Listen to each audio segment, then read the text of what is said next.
Ես ներկայացնում եմ Բագրատունյաց արքայական տունը։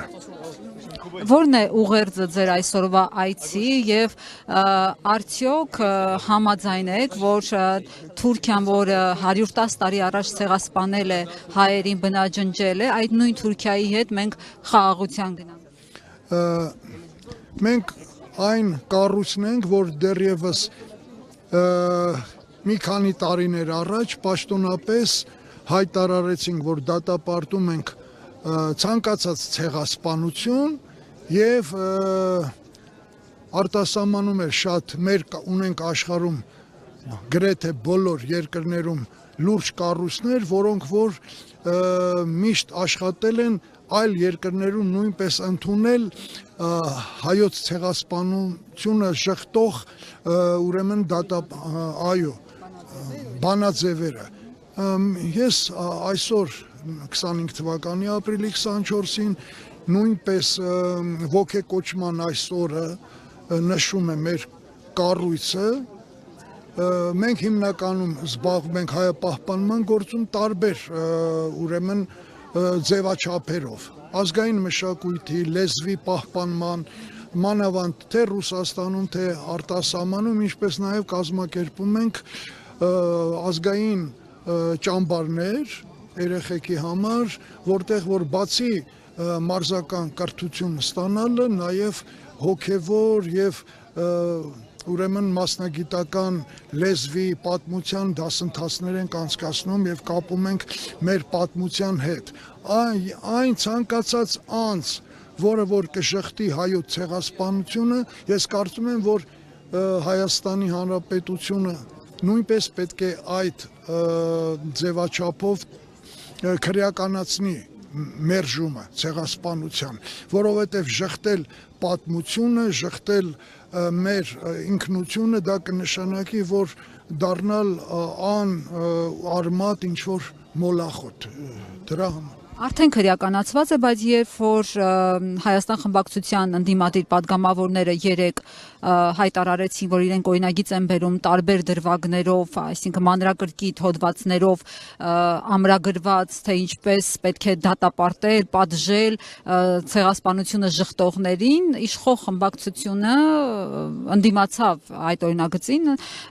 որն է ձեր վերաբերմունքը, որպես կառույց։ Իշխող այսօրվա իշխող խմբակցությունը վաղը կարա լինի ոչ իշխող խմբակցություն կամ ընդհանրապես քաղաքական արենայից դուրս մղվի, դա հեչ մի բան չի նշանակում, որովհետև ժամանակը ցույց է տալիս, որ մեր ազգի նկատմամբ ինչքան էլ փորձել են ճնշել այլ ճանապարհներով, թե պատերազմով, թե քաղաքական դաշտում, միևնույն է, արդարությունը դա անմահ է, արդարությունը մնում է արդարություն բոլոր ժամանակների համար, այնպես որ այսօրվա իշխող, այսպես ասած, կառավարությունը, ես նախ կուզենամ, որպեսզի տարանջատվի այն հասկացողությունը, կառավարություն եւ իշխանություն։ Ուրեմն չկա այդպիսի բան։ Իշխանությունը դա ժողովուրդն է։ Այսօր կառավարություն կա 5 տարով, 7 տարով, կառավարումը ինքը կարա դուրս մղվի։ Իշխանությունը դա բարձր կատեգորիա, դա մեր ազգն է, ինքն է իշխանությունը, իրանք իշխանության ծառաներն են, ով ուզում է լինի, նախնիներ, ներկաներ, չկա այդպիսի բան, կա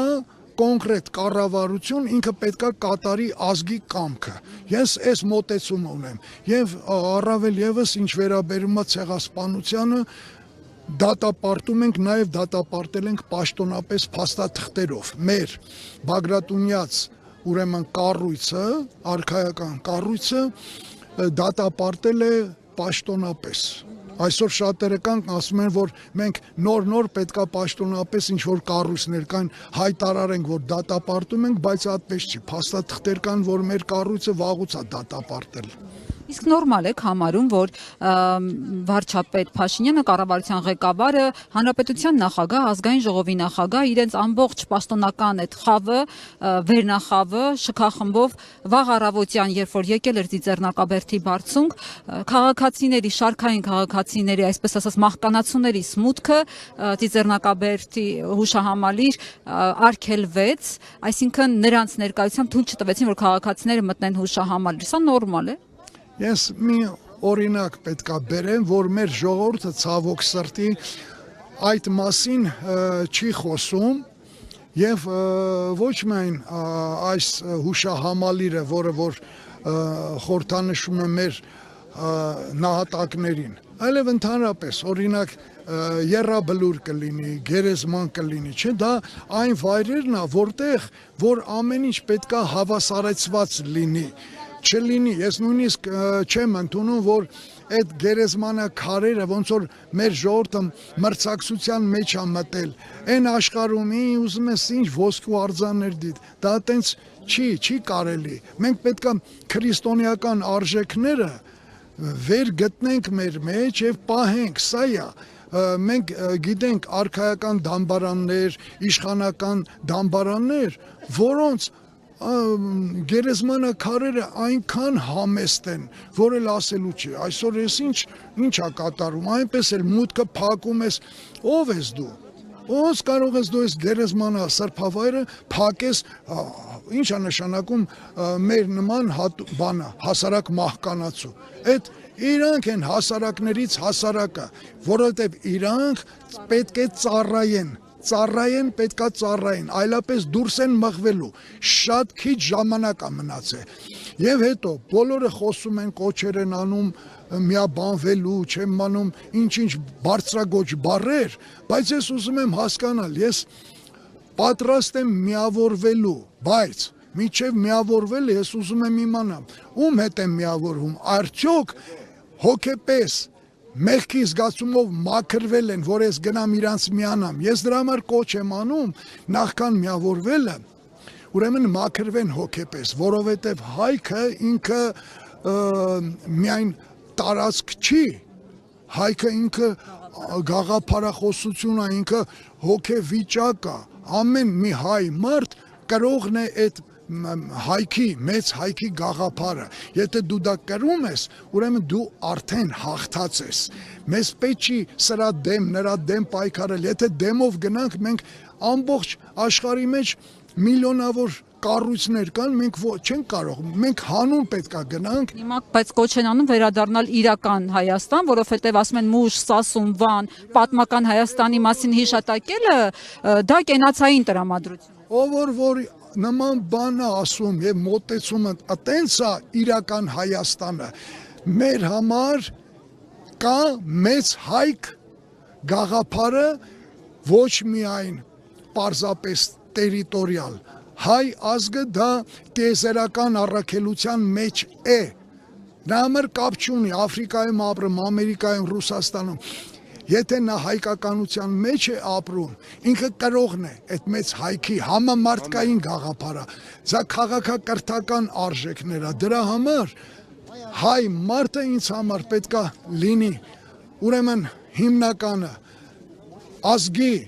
լեզուն կրողը լեզվամտածողությամբ, ազգային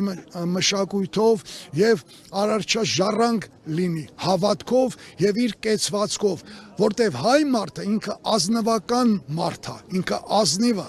ազը կրողն է, ազգի կրողն է, դրա համար այդ կառավարությունները կգան կգնան վարկյանի պես, դա մի ակնթարթ է, դրա համար ազգը պետքա հենվի իր արմատների վրա ու առողջ պահի, ինձ համար շատ կարևոր է, հայը նայա, որ ոչ թե ինքը հայերեն է խոսում, այլ ինքը հայ ժառանգ է տալի, առաջի հերթին, ով որ ճիշտ հայի ժառանգ է տալի այս հայրենիքի համար, դրանից իրավունք ունի այս հայրենիքից ստանալու, որ եթե մենք ուզում ենք հզոր հայրենիք ունենալ, ուրեմն լավ ժառանգ պետք է տանք մեր հայրենիքին, անկախ նրանից, ով է կառավարության գլուխը կանգնած,